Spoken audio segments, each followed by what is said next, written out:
లైఫ్లో ఎన్నోసార్లు మన మీద మనకే చిరాకు దొబ్బుద్ది. ఎదవ జీవితం చచ్చిపోదాం అనిపిస్తుంది. మనలో చాలా మందికి ఇలాంటి ఆలోచన వచ్చే ఉంటుంది. ఇలా సూసైడ్ ఆలోచనలు ఉన్నాళ్ళంటే నాకు చాలా రెస్పెక్ట్. ఎందుకంటే ఈ ఆలోచన ఓన్లీ ఇంటెలిజెంట్ పీపుల్కే వస్తుంది. ఫూల్స్ ఎప్పుడూ అలా ఫీల్ అవ్వరు.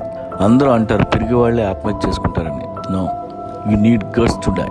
చనిపోదాం అనుకునే వాళ్ళు చాలా ధైర్యవంతులు. ప్రాణం వదిలేసే దమ్ము చాలా కొద్ది మందిలో ఉంటుంది. అయినా ఎందుకు చనిపోదాం అనుకుంటున్నావు? Some problems in life, financial కావచ్చు, ఫ్యామిలీ కావచ్చు.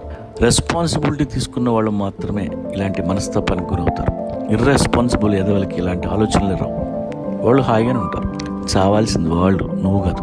నీకు ప్రేమించే గుణం ఉంది, తప్పు చేయవు, ఎవరైనా మాట అంటే తట్టుకోలేవు, పైగా యువర్ ఇంటెలిజెంట్, రెస్పాన్సిబిలిటీ ఫీల్ అవుతావు. దానికి తోడు చచ్చే దమ్ముంది.